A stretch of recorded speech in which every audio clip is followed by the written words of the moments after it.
बहुत ही प्यारी और बहुत ही प्रेम वाली घटना गुरु अर्जन देव जी महाराज के समय की है। मेरे पांचवें गुरु नानक गुरु अर्जन देव जी महाराज के प्रेम किसे कहते हैं? प्यार से बोलिए धन गुरु नानक। जिसके हृदय में प्रेम जाग जाए अवस्था क्या हो जाती है। वाणी की पंक्ति ऐसे ही नहीं लिखी, बाबा दीप सिंह जी ने सिद्ध करके दिखाया है। जो तो प्रेम खेलन का चाहो सिर तली गली मेरी आओ, अपना सिर तली पर रखकर लड़े वो हरमंदर साहब के लिए।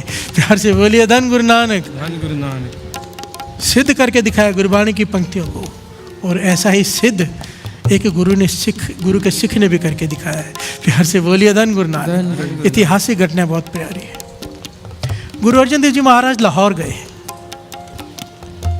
लाहौर जब महाराज कहीं जाते हैं तो जो बड़े बड़े लोग होते हैं इलाके के, वो बुलाने आते हैं कि हमारे घर में भोजन खाओ, हमारे घर में भोजन खाओ। तो गुरु अर्जन देव जी महाराज उनके भावना के अनुसार देखकर अंतर्जामी सब जान जाते हैं, तो उनको क्षमा दे देते हैं जिसके प्रेम भावना होती है कि ठीक है तुम्हारे घर पे आएंगे। प्यार से बोलिए धन गुरु नानक। समय और तारीख दे दी जाती है। गुरु अर्जन देव जी महाराज बहुत सारी संगत साथ में होते आते हैं, वो सेवा करते हैं। एक पिता और पुत्र जोड़ी का नाम आया है सम्मन मूसन। प्यार से बोलिए धन गुरु नानक। धन गुरु नानक। सम्मन मूसन, पिता और पुत्र, गरीब हैं, मजदूर हैं, दिन में मुश्किल से एक टाइम खाना खाते हैं, 2 टाइम भूखे रहते हैं। प्यार से बोलिए धन गुरु नानक। धन गुरु नानक। यादा करके सब एक बार खाने को मिलता है दिन में। एक सेठ के पास काम करते हैं, वो जो छोटे मोटे काम कहता है सब करते हैं, सफाई हो, खेतों में हो, यहाँ वहाँ, सारे काम दोनों बाप बेटा करते हैं। पिता और पुत्र, सम्मन मूसन। पिता का नाम सम्मन, बेटे का नाम मूसन आया। ये वहाँ पर खड़े हैं, गुरु अर्जन देव जी महाराज के दर्शन कर रहे हैं। प्रेम है बहुत अंदर। याद ही नहीं कि हम गरीब हैं, ध्यान देना, दिमाग में नहीं है। जब दर्शन किए भूल गए कि हम कौन हैं, मजदूर हैं, अपने खाने के लिए नहीं। बेनती कर दी, पाचा हमारे घर में भी आओ। प्यार से बोलिए धन गुरु नानक। भोजन खाने गुरु अर्जन देव जी महाराज उनकी तरफ देख के मुस्कुरा रहे हैं। संगत देख रही है कि ये तो उनके पास खुद को खाने को नहीं है, मजदूर है, ये बुला रहे हैं। और प्रेम भूल ही गए कि हम कौन हैं। गुरु अर्जन देव जी महाराज से कहते हैं हमारे घर में भी आओ ना, हमारे घर में भी भोजन खाओ। मूसन, उनके उस सम्मन मूसन जो बेटा था, उसने बेनती कर दिया आगे होकर। पिता घबरा गया, ये क्या कर रहे हैं। प्यार से बोलिए धन गुरु नानक। पर बेटे की भावना देख के गुरु अर्जन देव जी महाराज कहने के ठीक है, इस तारीख को, इस दिन पे तुम्हारे घर में आएंगे, संगत भी साथ में होगी। प्यार से बोलिए धन गुरु नानक। गुरु अर्जन देव जी महाराज अंतर्जामी, सब जानते हैं, तारीख दे दी और ये खुशी खुशी वापस आया। बाहर निकला, पिता से झगड़ा हो गया। प्यार से बोलिए धन गुरु नानक। बेटा ये तूने क्या कर दिया, हमारे पास तो खुद के खाने के लिए नहीं, संगत को घर में बुला लिया। बेटा भी चुप कि ये कहाँ गलती हो गई मुझसे, मैं तो भावना में बह गया। सब बोल रहे थे, गुरु साहब जी को देख के मेरे मन से भी निकल आया और मैंने कह दिया।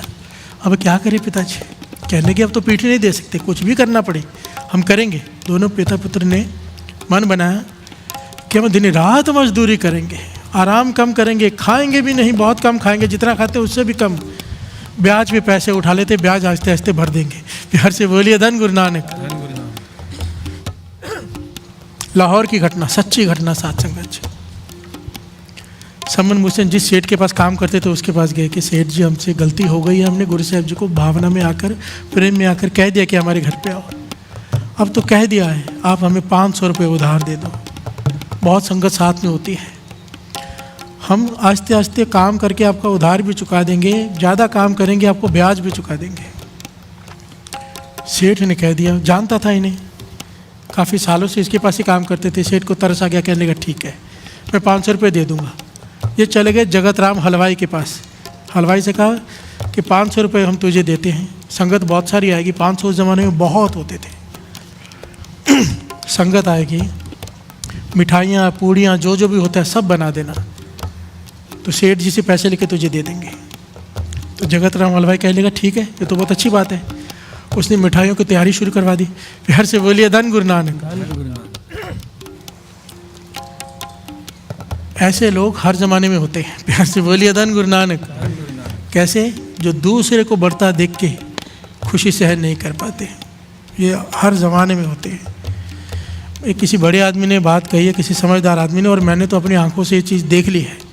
एक स्टेप आप जीवन में ऊंचा चढ़ो, आपको दुश्मन ढूंढने नहीं पड़ेंगे, अपने आप ही बन जाते हैं। प्यार से बोलिए धन गुरु नानक। एक कदम आगे बढ़ाओ, 10 दुश्मन अपने आप तैयार हो जाते हैं, जिनसे आपका कोई लेना देना भी नहीं होता।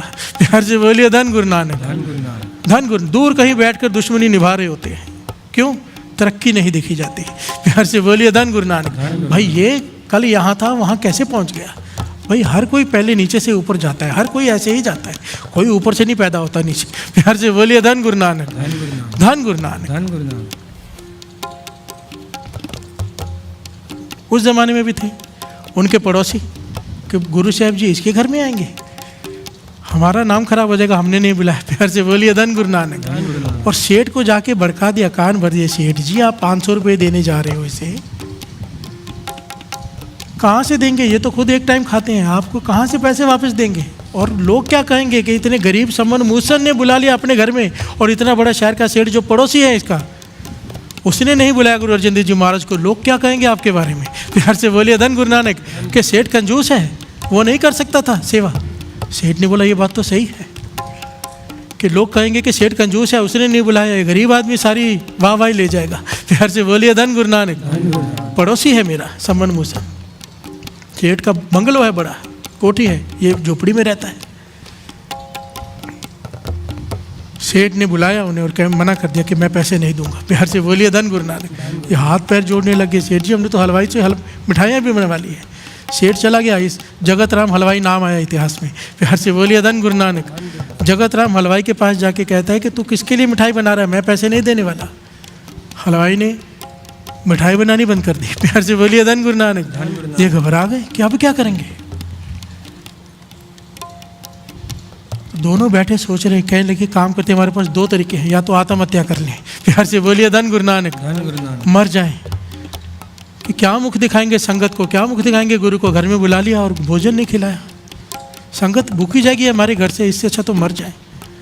तो मूसे ने कहा पिताजी एक काम करते हैं, सेठ के घर में से चोरी कर लेते हैं। प्यार से बोलिए धन गुरु नानक। चोरी कर लेते हैं सेठ के घर में से, और हम उसके पैसे लौटा देंगे, हम चोर नहीं हैं, ब्याज के साथ उसे वापस कर देंगे मेहनत करके, पर अब फिलहाल हमें ज़रूरत है, चोरी कर लेते हैं। पिता ने कहा ठीक बात है, हमें पता तो है पैसे कहाँ रखता है वो, चोरी कर लेते हैं। तो पुराने ज़माने में ना छत के ऊपर ना एक पत्थर रखते थे, वो पत्थर हटाओ तो रोशनी आती थी।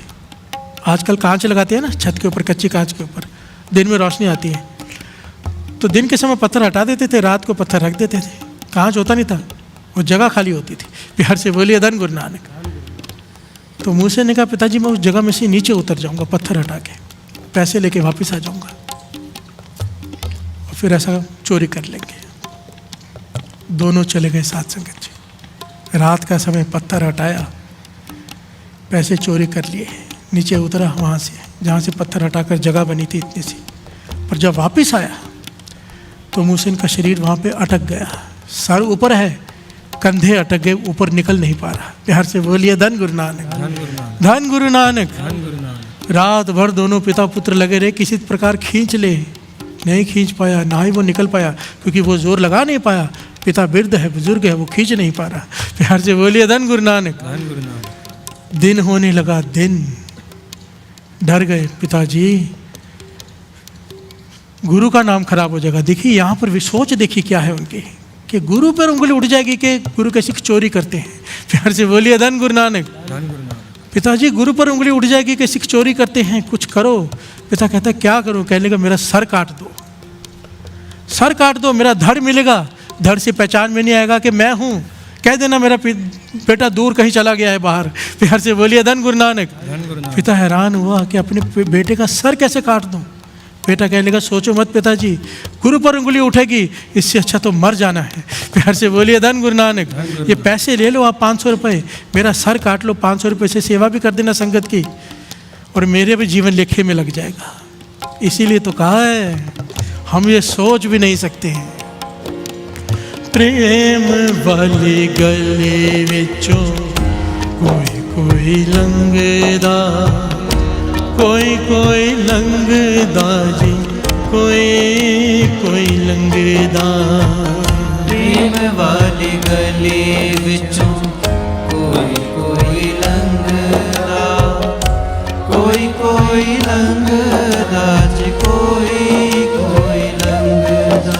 हाँ प्रेम वाली गली विचों कोई कोई लंघदा, कोई कोई लंघदा जी, कोई कोई लंघदा।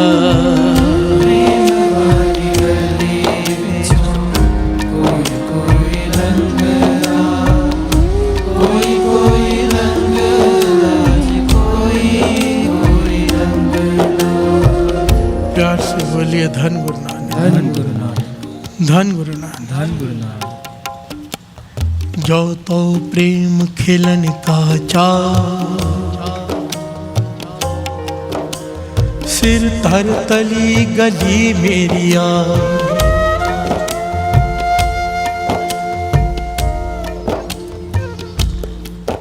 इत मार्ग पैर तेरी जय, सिर दी जय कान न की जय। कहने के लिए नहीं लिखी, सिखों ने इसे करके दिखाया है। सर कटवाए हैं अपने गुरु के लिए। प्यार से बोलिए धन गुरु नानक, धन गुरु नानक, धन गुरु नानक। धन गुरु नानक। इस मूसन ने कहा पिता मेरा सर काट दो, नहीं तो लोग कहेंगे कि गुरु के सिख चोर हैं। प्यार से बोलिए धन गुरु नानक। हमारी मजबूरी थी, हम चोर नहीं हैं। पिता ने अपने पुत्र का सर काटा, धड़ नीचे गिर गया, सर काटा। 500 रुपये लेकर पिता रोते हुए वहाँ से चला गया। सर को अंदर के कमरे में रखकर उसके ऊपर कपड़ा डाल दिया, सफ़ेद चादर डाल दी कि बाद में देखेंगे क्या करना है, सुबह संगत नहीं आना है। प्यार से बोलिए धन गुरु नानक। 500 रुपये लेकर जगत राम हलवाई के पास गए, ये लो 500 रुपये, मिठाइयाँ तैयार करो। जगत राम खुश हो गया कि मुझे तो पैसों से मतलब है। मिठाइयाँ तैयार होनी शुरू हो गई, संगत आई, गुरु अर्जन देव जी महाराज आए। प्यार से बोलिए धन गुरु नानक। धन गुरु नानक। 5वें गुरु नानक मेरे गुरु अर्जन देव जी महाराज, सर्व कला समर्थ। सर्व कला समर्थ क्यों कहते हैं? कुछ भी कर सकने वाले। प्यार से बोलिए धन गुरु नानक। धन गुरु नानक। मृतक को जीवालनहार, मरे हुए के जीवित करने वाले। प्यार से बोलिए धन गुरु नानक। धन गुरु नानक। अंतर्जामी है, सब जानते हैं। टूटी फूटी खटिया पे चादर बिछा के गुरु अर्जन देव जी महाराज को बिठाया है। गुरु अर्जन देव जी महाराज बैठ के प्रसन्न हो रहे हैं, मुस्कुरा रहे हैं। संगत की पंक्तियाँ लग गई घर के बाहर गलियों में, संगत बैठी है, मिठाइयाँ बांटी जा रही हैं। गुरु साहब जी के सामने थाल आ गया। अब मूसन कहता है, सम्मन कहता है पिता कि पाछा भोजन खाइए, तब सारी संगत खाएगी। गुरु अर्जन जी महाराज कहने लगे नहीं, ऐसे नहीं, तुम्हारे बेटे मूसन ने आके हमसे कहा था कि घर पे आओ। वो कहाँ है? प्यार से बोलिए धन गुरु नानक। धन गुरु नानक। वो कहने लगे पाछा बहुत दूर गया है, बहुत दूर गया है, आप भोजन खा लो। प्यार से बोलिए धन गुरु नानक। भरे हुए मन से पिता कह रहा है, सोचो घर में बेटे की लाश हो, दड़ो। और इसके पहले की घटना एक पॉइंट छूट गया था बीच में से। सुबह हुई ना जब, तो सेठ ने देखा कि धड़ नीचे गिरा है, घबरा गया कि मेरे घर में किसी की लाश पड़ी है, सैनिक आके पकड़ लेंगे। प्यार से बोलिए धन गुरु नानक। और फांसी के तख्ते पे लटका देंगे कि तूने किसी का कत्ल किया है। तो दौड़ा दौड़ा गया सुबह सुबह सम्मन के घर में कि मेरे घर में लाश पड़ी है, इसे ठिकाने लगा दे, पता नहीं कहाँ से आई, कौन है, मैं तुझे पैसे देता हूँ, मुझे माफ़ कर, पर इस लाश को ठिकाने लगा दे। प्यार से बोलिए धन गुरु नानक। तो सम्मन ने क्या किया, उस धड़ को खुशी खुशी लेके अपने घर में वो जहाँ सर रखा था उसके साथ भी जोड़ दिया और ऊपर से चादर डाल दी कि बाद में अंतिम संस्कार कर लूँगा। खुश हो गया कि पुत्र की लाश मिल गई है। प्यार से बोलिए धन गुरु नानक।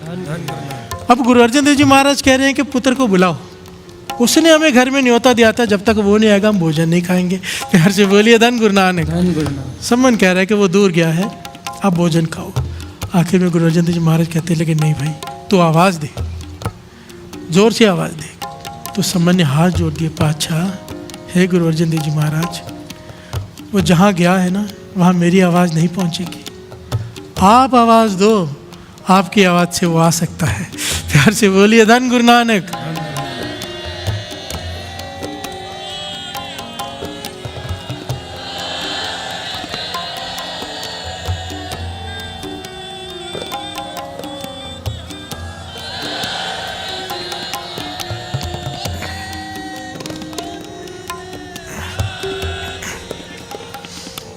गुरु अर्जन देव जी महाराज ने आवाज़ दी, मूसन हम घर पे आया, हमें बुला के तू कहाँ चला गया, आ साथ में और हमें भोजन खिला। प्यार से बोलिए धन गुरु नानक।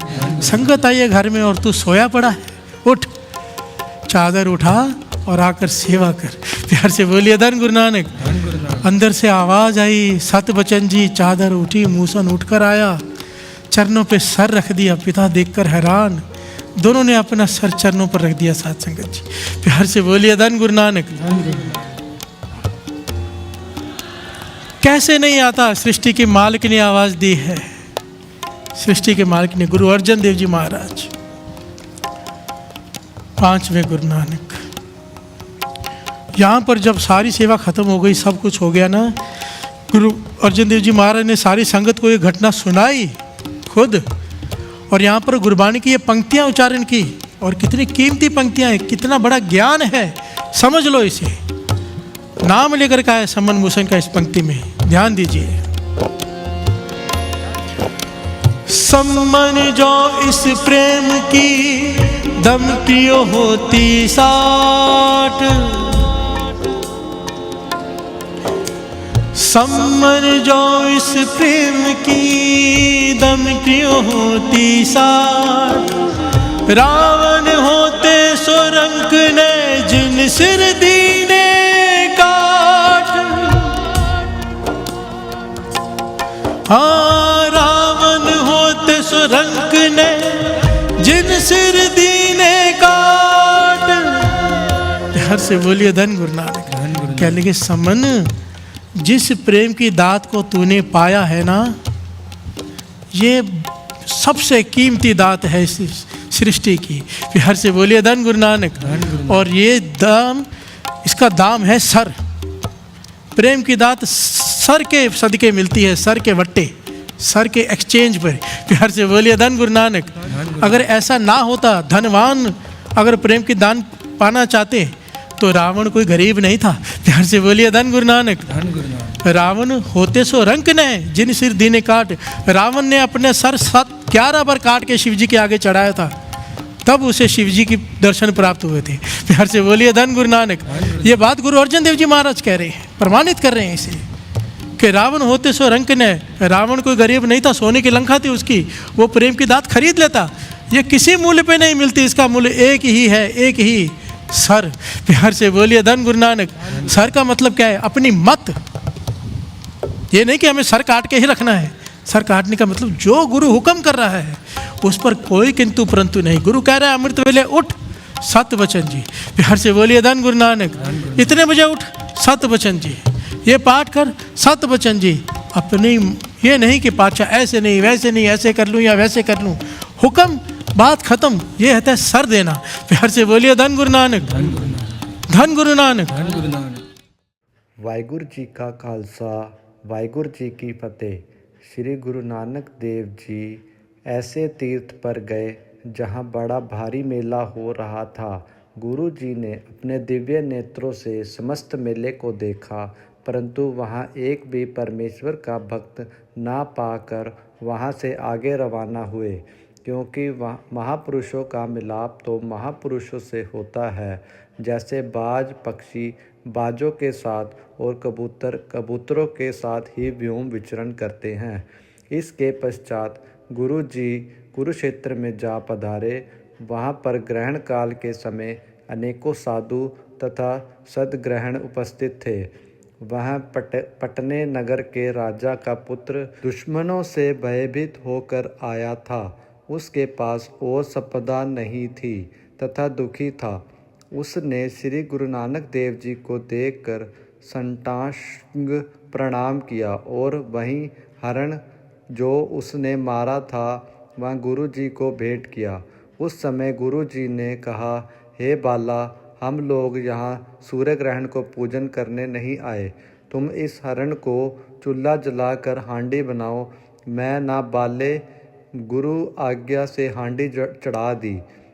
जब अन्य लोग और विशेष करके सन्यासियों ने देखा तो लठ लेकर लड़ने मरने को आ गए और कहने लगे, तुम कौन हो जो आज सूर्य ग्रहण के दिन कुरुक्षेत्र की पवित्र भूमि पर क्या कर रहे हो? हमें बताओ कि इस हांडी में क्या तैयार हो रहा है। गुरु जी ने कहा, हांडी में मांस बनाया जा रहा है। सन्यासी बोले, तुम तो हिंदू नज़र आते हो, फिर भी सूर्य ग्रहण का आज दिन है और तुम खाने के लिए मांस बना रहे हो। गुरु जी ने उत्तर दिया कि तुम साधु नज़र आ रहे हो, किंचित ज्ञान से बात करो। प्रथम तो तुमको क्रोध चंडाल हो रहा है, सुनो और ध्यान लगाकर सुनो। बाले ने कहा, हे साधुओं, बैठकर बात करनी उचित है। उस समय गुरु जी ने वाणी उच्चारण की। यह शब्द सुनकर उन तमाम सन्यासियों की तृप्ति हो गई और कोई भी उत्तर नहीं आया। तब सभी नर नारी श्री गुरु नानक देव के चरणों पर गिर गए। पटने का राजा और उसकी माता अत्यंत नम्रता से गुरु जी के चरणों पर लग गए। तब गुरु जी ने उनको वर दिया और कहा कि तुम नाम जपो, तब तुम्हारा भला होगा और छीना हुआ राज्य तुम्हें फिर से प्राप्त होगा। इतने में ग्रहण हट गया। तब सब साधुओं को उसी राजकुमार के हाथ में से निकलवा कर परोसा किया गया। अचंबा यह था कि हांडी में से जब बाहर निकालो तो वह उत्तम तस्मे हो गई। यह देखकर सभी नर नारियों की श्रद्धा अपार गुरु के चरणों में हो गई और धन्यवाद के गगन भेदी जयकारे लगाए गए। इस प्रकार कुरुक्षेत्र की पवित्र भूमि पर, जहाँ हजारों वर्ष पूर्व श्री कृष्ण भगवान ने गीता का गीत गाया था, वहाँ कलयुगी जीवों के कल्याणार्थ श्री गुरु नानक देव जी ने पवित्र उपदेश किया। धन्य गुरु नानक देव जी महाराज। एक दिन दीन दुनी के दाता श्री गुरु नानक देव जी महाराज कहने लगे, हे बाला, चलो तुम उस नगरी की ओर ले चले जहाँ श्री कृष्ण भगवान ने द्वापर युग में अवतार धारण किया था। उस नगरी का पवित्र नाम मथुरापुरी था। इसी पुरी में यमुना नदी बहती है। यहाँ गोवर्धन पर्वत पर श्री कृष्ण वासुदेव ने गोवा चराई थी और अनेक कौतुक करके कंस को मार कर भूमार उतारा था। उपदेश करते करते गुरु जी मथुरापुरी में आ गए। मैंने गोवर्धन पर्वत को देखकर गुरु जी से प्रार्थना की, हे महाराज, यह पर्वत यहाँ कैसे आ गया?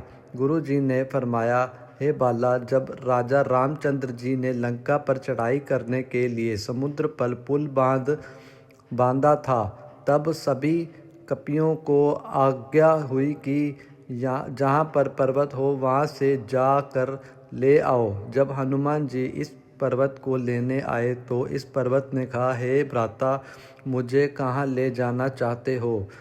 तब हनुमान जी ने कहा, तुम्हें श्री रामचंद्र के चरणों में ले जाऊंगा और तुम्हें भगवान के दर्शन होंगे। यह कहकर गोवर्धन को उठा लिया। जब इस मथुरापुरी के निकट हनुमान आया तो राम भगवान ने आज्ञा दी कि अब पहाड़ों की आवश्यकता नहीं है। जहाँ जहाँ जो कोई पर्वत ला रहा है उसी जगह छोड़कर शूरवीर जल्दी हमारे पास आ जाएं। गुरु हनुमान जी ने प्रभु आज्ञा सुनी तो पर्वत को यहीं धर कर स्वयं बैठ गया। यहाँ से प्रार्थना भेजी, हे प्रभु, मैंने इस गोवर्धन से प्रण किया था कि आपके दर्शन करवाऊंगा। अब क्या करूं? मेरे प्रण नाश होता है। तब राम भगवान ने कहा, हे महावीर, तुम गोवर्धन को यमुना तीर पर छोड़ आओ। हम द्वापर युग में इस पर्वत पर अनेक लीला करेंगे, तब तुम्हारा प्रण पूर्ण होगा। इसके पश्चात, हे बाला, द्वापर में श्री कृष्ण भगवान ने इस पर्वत पर अनेक लीला की थी। इसके पश्चात गुरु जी ने यमुना घाट पर स्नान किया और सभी स्थान तथा मंदिर देखे। लोभी, लंपट और बुरे लोग भी देखे, जो पवित्र तीर्थ पर भी अपने कुकर्मों को करके नरक की तैयारी कर रहे थे। परमेश्वर का प्यारा एक भी नहीं मिला। वैरागी और दूसरे साधु गृहस्थी होकर दुष्कर्म में रत देखे। वहाँ पर गुरु नानक देव जी ने वाणी उच्चारण की। जब गुरु जी महाराज ने वाणी उच्चारण किया तो सभी लोग गुरु जी के चरणों पर गिर गए। तो गुरु जी ने कहा, हे भाई, परमात्मा के नाम जपने से ही मोक्ष मिलता है तथा नाम स्मरण से सुख और बड़ाई प्राप्त होती है। नाम स्मरण के समान और कोई भी महान कर्म नहीं है। परमेश्वर महात्माओं के मन में निवास करता है, इसलिए सत्संग करो और प्रभु नाम स्मरण करो। बांट कर खाना तथा संतों की सेवा यही कल्याण का मार्ग है। अर्थात जो परमेश्वर का नाम जपते हैं तथा उसी के आश्रित रहते हैं और उसी से प्रीत करते हैं, उन महापुरुषों के सभी कार्य सुधरे रहते हैं। जब गुरु जी वहाँ से चले तब एक पंडित से बात हुई। वह पंडित काशी का विद्वान था। उसने कहा, हे संतवर, इस काशीपुरी का महात्म तो वेदों के अंदर भी पाया जाता है। जो पुरुष चाहे कितना भी पापी हो, परंतु यहाँ शरीर त्याग करने से मुक्त हो जाता है, क्योंकि मरते समय जो तारक लोग कह होते हैं वह राम नाम का पवित्र मंत्र सुना देते हैं। तब गुरु जी ने कहा, हे पंडित जी, परमात्मा का नाम ऐसा है जिसको स्वयं परमात्मा ने वर्णन किया है। उसे जो कोई सुने अथवा सुनावे उसे तुरंत ही मोक्ष देता है। गुरु जी कहने लगे, हे पंडित जी, भक्त कबीर जी इस काशी को त्याग कर मगहर धरती पर जाकर बसने लगे थे तथा वहाँ परमात्मा के नाम से तथा सत्संग के प्रभाव से मुक्त हो गए थे। इसलिए ईश्वर नाम ही तारने वाला है। उसी के आश्रित आनंद जीव कल्याण को प्राप्त कर गए हैं। काशी में मरने से मुक्ति नहीं मिलती। मुक्ति देने की शक्ति उसी परमात्मा में है।